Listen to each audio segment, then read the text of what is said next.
Cependant, la mélancolie contemplative ne lui faisant aucun bien, M. Jolibois, car hélas, la passion aveugle, erre à la rencontre d'un mortel sensible et compatissant.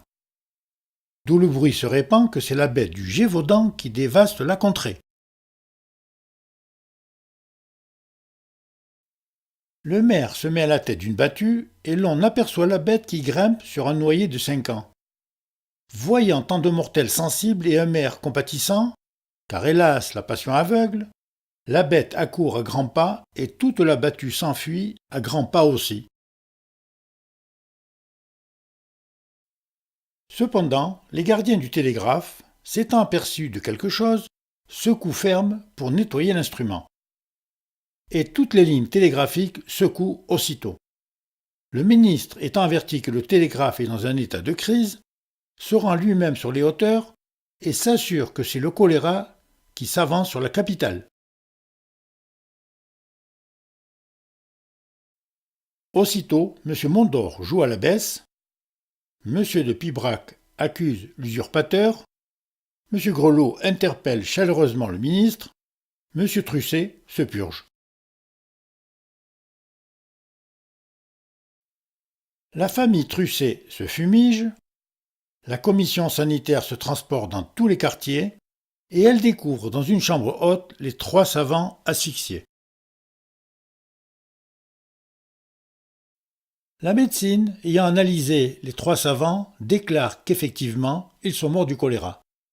Les pharmaciens s'en frottent les mains. Et les employés aux pompes funèbres, prévoyant une belle saison d'affaires, boivent à crédit. Cependant, le docteur ne recevant point de nouvelles ni de son mémoire ni de son psychiatre, tombe dans un grand abattement. À la fin, sur le conseil de ses servantes, il se détermine à en les chercher lui-même. En poursuivant la battue, M. Jolibois, car hélas la passion aveugle, arrive sur la grande route juste au moment où le docteur y chemine paisiblement. Le docteur, ayant reconnu son psychiatre en personne, descend précipitamment de cheval pour le prendre et le mettre en croupe.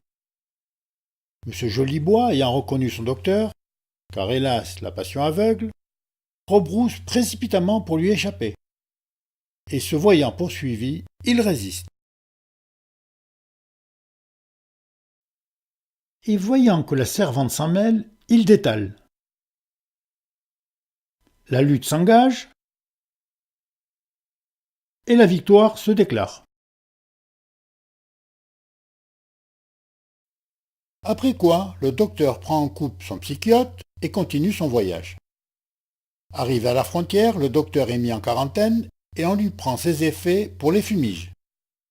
La servante traite fort mal l'inspecteur sanitaire qui lui ordonnait de purger sa quarantaine et lui réplique « Purge-toi toi-même, vieux démon ». Cependant, M. Pinsil et Mme Jolibois, arrivant au même lieu, la même invitation leur est faite. M. Pinsil répond qu'il est purgé en route et Mme Jolibois qu'elle ne se purge jamais, ce qui fait rire l'officier sanitaire, homme de beaucoup d'esprit. Les effets du docteur sont fumégés, M. Jolibois, car hélas la passion aveugle, y voit la continuation du complot tramé par sa femme, et les Deville séducteurs et il suffoque de jalousie. Lésés de la caisse ayant cédé, les 2 valets de santé n'ont que le temps de crier « Au choléra ! Au choléra !» À la vue du choléra en personne, les officiers de santé prennent le mort aux dents. Et les infirmiers aussi. Et les infirmières parallèlement. Heureusement, la servante s'aperçoit que c'est le psychiatre de son maître qui s'est échappé, et elle l'a bientôt repris.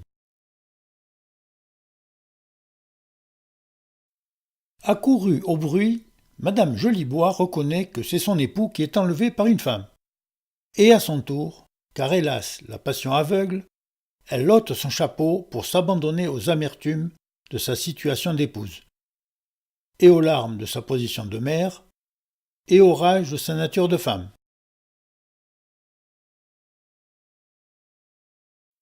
Après quoi, Dans un entretien intime, elle charge M. Pensil de lui rendre son époux et le bonheur inclusivement.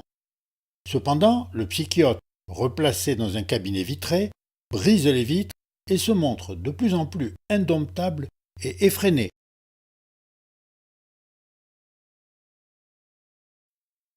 Le docteur commence à être fatigué de son psychiatre et la servante est d'avis qu'il faut s'en défaire.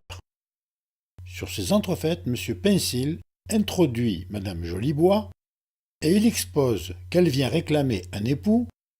Le docteur approuve fort et la servante ajoute qu'on le trouvera dans le cabinet vitré.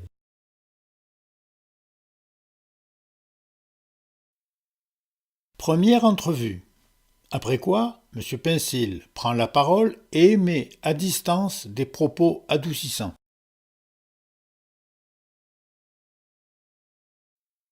Après quoi, il raconte les violences de l'ouragan, les ténèbres de la meule, les démangeaisons de la forêt, et il montre partout Madame Jolibois pure et respectée. Après quoi, il s'apitoie sur l'aveugle cruauté des quiproquos. Le docteur étant survenu, raconte à son tour l'écrasement des salades, les tourbillons de la volière et le séjour dans le cabinet des crocodiles, en sorte que l'effet s'explique et que la lumière jaillit par torrents. M. Jolibois renaît à la conviction d'une épouse pure et respectée. Étant tout à fait rené, M. Jolibois, car hélas, la passion ne l'aveugle plus, demande qu'on ouvre le cabinet vitré et il se jette dans les bras de son épouse, pure et respectée.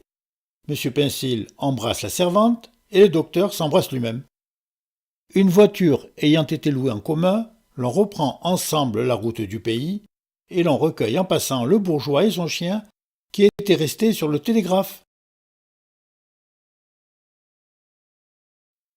Aussitôt, tous les télégraphes de toutes les lignes télégraphiques reprennent leur état normal. Le choléra cesse et les affaires de l'Europe se tranquillisent.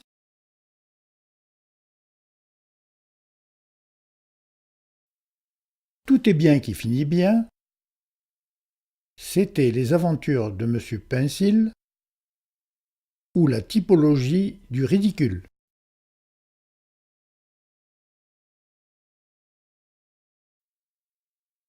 Dans les rôles de ridicule, l'artiste, le médecin, le savant, le pharmacien, les politiques, le militaire, le gendarme, le journaliste, le rond de cuir, le ministre et le télégraphe.